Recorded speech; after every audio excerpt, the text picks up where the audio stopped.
কিরাই শক্তি কিরাই বল মাদক সারি কেলতুসল এই প্রতিপাদ্যরে সামনে রাহিরে দীর্ঘ ১.৫ মাস সময় লই ইসলামিয়া কলেজ আন্তঃ ক্রিকেট টুর্নামেন্ট ২০২৪ ফাইনাল ম্যাচ অনুষ্ঠিত গতাহেল জানুয়ারির ৩০ তারিখ। কলেজ প্রতিষ্ঠার পরবর্তী সময়তুন এইবার প্রথমবারের মতো আসিল ইসলামিয়া কলেজের প্রথম আন্তঃ ক্রিকেট টুর্নামেন্ট। আমাদের এলাকায় মাদক থেকে যাতে মানুষ সরে আসে, খেলাধুলা যাতে খেলে, ক্রিয়া শক্তি বল যেটা আছে আমরা ক্রিয়াঙ্গনকে তুলে ধরার জন্য ইসলামিয়া কলেজে দীর্ঘ ১৭ বছর ধরে আওয়ামী লীগ ফেসিস্ট হাসিনা যতদিন ছিল কোনো খেলাধুলা কোনো কিছু হয় না। এখানে হয়েছে যে জুলুম অত্যাচার এগুলাই আমরা এখানে শিক্ষার্থীদের প্রাণে মনে প্রাণে ঢোকার জন্য, শিক্ষার্থীদের পাশে থাকার জন্য একটা এরকম ক্রিকেট টুর্নামেন্ট আয়োজন করছি। এটাতে আমাদের মাননীয় অধ্যক্ষ এবং ইসলামিয়া কলেজ কর্তৃপক্ষ অসংখ্য সহযোগিতা করছে। আয়োজনটা কেন মূলত হচ্ছে ইসলামিয়া কলেজে আগে কোনো টুর্নামেন্ট হয়নি। ইতিহাসে প্রথম 1964 সাল স্থাপিত পরে প্রথমে এই টুর্নামেন্টটা অনুষ্ঠিত হতে যাচ্ছে। আয়োজনটা মূলত হচ্ছে যে সাধারণ শিক্ষার্থীবৃন্দ তাদের কিভাবে উৎসাহিত করা যায় সেই ধারণা নিয়ে আমরা আজকে এখানে এসেছি। টুর্নামেন্ট এত দীর্ঘ কেন? অনেক 48টা দল, আপনাদেরকে জানতে হবে এখানে 48টা দল আছে। দীর্ঘ প্রতীক্ষা, 48টা দল লড়াই শেষে সেই 16 ডিসেম্বর আমাদের টুর্নামেন্ট শুরু হয়েছে আজকে 30 জানুয়ারি। দীর্ঘ 46টা দিন 48টা দল লড়াইয়ের মধ্যে আজকে 2টা দল ফাইনাল খেলতেছে। এই ফাইনালের মধ্যে যারা শীর্ষস্থান লড়াই করবে ওই শীর্ষস্থান লড়াইয়ের মাধ্যমে আজকে আমাদের চ্যাম্পিয়ন টিম নির্ধারিত হবে।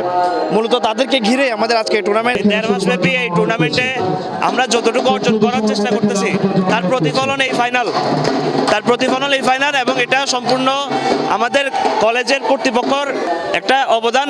আমরা এটা সম্পূর্ণ সুষ্ঠুভাবে সফল করতে পারতেছি এবং পাশাপাশি যে দল জয়ী হবে সে একটি অনুপ্রেরণা ক্রিয়েট করবে যাতে পরবর্তীতে অনেকগুলো টিম এই টুর্নামেন্টে অংশগ্রহণ করতে পারে। আর এই টুর্নামেন্ট সুন্দর এবং সফলভাবে সম্পূর্ণ করে পারিয়ে খুশি পরিচালনা কমিটির সদস্য। ইসলামী কলেজের উপাধ্যক্ষ মনসুরুল আমিন চৌধুরীর সভাপতিত্বে উক্ত অনুষ্ঠানত প্রধান অতিথি হিসেবে উপস্থিত আছেন চট্টগ্রাম সিটি কর্পোরেশনের মেয়র ডাক্তার সাদাত হোসেন। প্রধান বক্তা হিসেবে উপস্থিত আছেন চট্টগ্রাম মহানগর বিএনপির সাবেক সাধারণ সম্পাদক আবুল হাশেম বক্কর এবং স্বাগত বক্তব্য রাখি ইসলামিয়া কলেজের ভারপ্রাপ্ত অধ্যক্ষ মোস্তফা মোর্শেদ। আমাদের ছাত্ররা যে সুন্দর একটা অনুষ্ঠান করেছে ইসলামিয়া কলেজের জন্য, এটা মাইল ফলক, এটা ইসলামিয়া কলেজের জন্য একটা দৃষ্টান্ত। আমি আশা করব তাদের সকলের সার্বিকভাবে সবাই সুস্থভাবে ঠিকভাবে কাজ করতে পারে। আমি সকলকে ধন্যবাদ জানিয়ে শেষ করলাম। এছাড়াও উক্ত ফাইনাল ম্যাচত আরো উপস্থিত আছেন চট্টগ্রাম মহানগর বিএনপি সদস্য মশিউর রহমান স্বপন, সদরঘাট থানার অফিসার ইনচার্জ আব্দুর রহিম সহ আরো বোধকে। এটা তো অবশ্যই ভালো লাগছে। 18 বছর আমরা এই সারা দেশের মতো এখানেও আমরা আসতে পারি নাই। আমাদের সন্তানরা, আমাদের স্থানীয় লোকজন যারা ছিল, এখন সবকিছু মুক্ত হয়েছে দেশ, সবাই আনন্দ করছে এখানে। এটা তো অনেক মজার ব্যাপার একটা। ভবিষ্যতে যাতে ধারা অব্যাহত থাকে আমরা এটাই চাই। আসলে আজ বহুত খুশি লাগে যে দীর্ঘ প্রায় অনেক বছর পর, বলতে গেলে 20-25 বার পর আমরা এই এলাকাতেই আসতে পারি না। এটা তো আজকে দেখতেছেন আপনারা সবার জন্য উন্মুক্ত, বিশেষ করে উন্মুক্ত বলতে স্টুডেন্টদের জন্য উন্মুক্ত।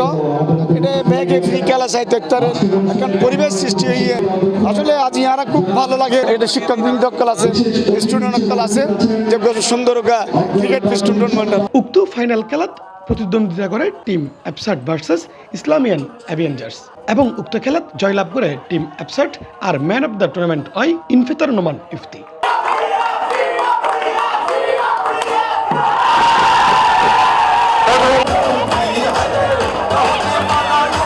C+ চট্টগ্রাম।